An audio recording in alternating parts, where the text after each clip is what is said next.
तो फ्रेंड्स आज हम डिस्कस करेंगे डिस्क कैपेसिटी के बारे में। ये टॉपिक हमारा आता है अंडर मैग्नेटिक डिस्क। तो मैग्नेटिक डिस्क को पहले हम कॉन्सेप्ट समझेंगे, फिर हम लोग डिस्क कैपेसिटी और बाकी चीजें निकालना सीखेंगे।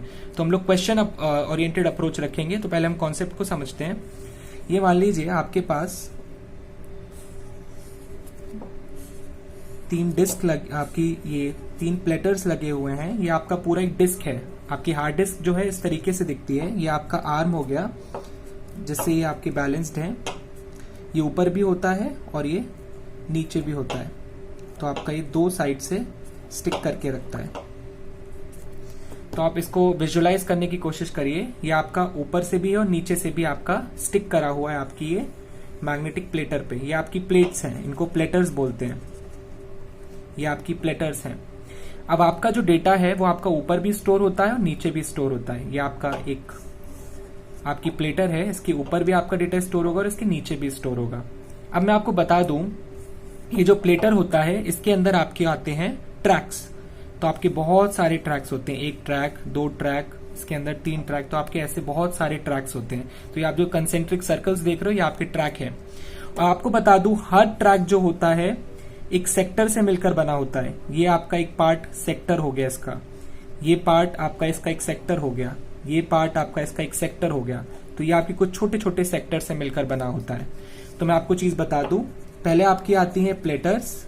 ये आपकी प्लेटर्स है। यहाँ पर आपके पास तीन प्लेटर्स हैं, तीन प्लेटर्स हैं और आपके पास हर प्लेटर में कितने सरफेस है?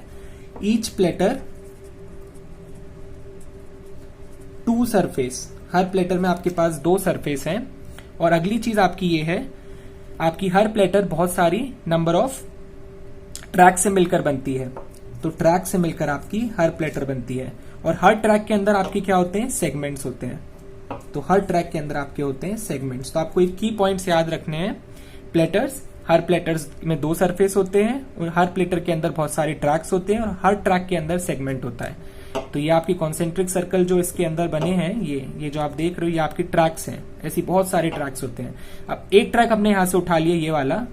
हम लोग ने इसको जो है जब डिवाइड किया ऐसे छोटे छोटे चीजों में, तो ये आपके सेक्टर्स हो गए। ये आपके सेक्टर्स हो गए। तो इस तरीके से आप इसको विजुअलाइज करिए। अब मैं आपको एक चीज बताता हूं, जब भी आपका डेटा रीड होता है तो उसमें सबसे पहले क्या होता है? सबसे पहले आपका टर्म आता है सीक टाइम। सीक टाइम आपका होता है time required to position the arm over the desired disk. इसका मीनिंग ये है, आप ओवर द डिजायर्ड ट्रैक। आपका ये जो आपका आर्म है, ये आपका एक आर्म दिया हुआ है, ये आपके आर्म होते हैं। तो इस आर्म को कितना टाइम लगता है किसी ट्रैक पर पोजीशन करने में? मान लीजिए आपका ये ट्रैक है, अगर आपको इस आर्म को इस ट्रैक पर पोजीशन करना है तो आपका जो टाइम लगता है वो आपका सीक टाइम होता है। किसी भी ट्रैक पर अगर आपको इस आर्म को पोजीशन करना है तो वो आपका सीक टाइम होता है। फिर आपका आता है rotational latency.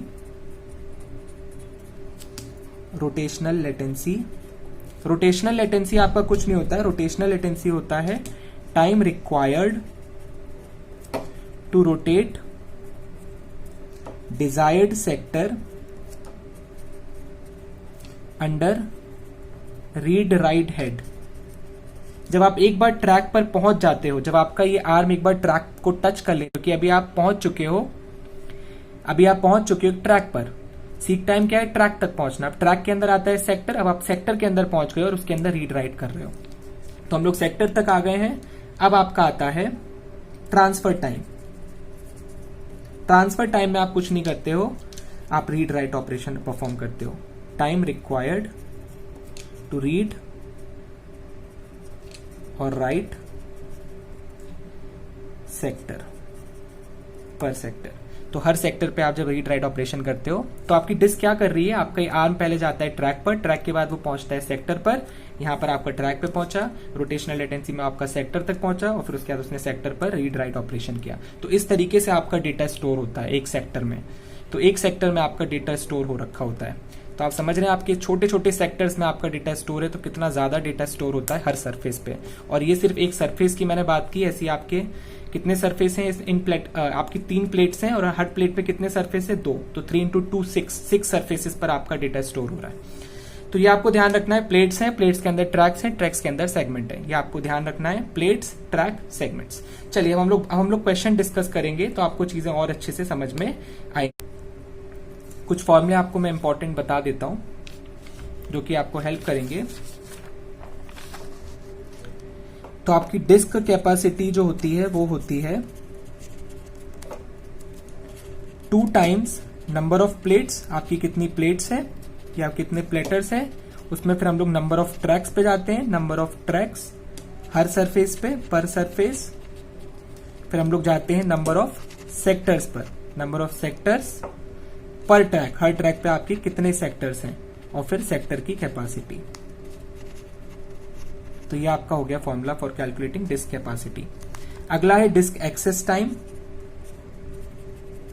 Disc access time भी आपको ध्यान रखना है। डिस्क एक्सेस टाइम होता है आपका seek time plus rotational latency plus n sector transfer time.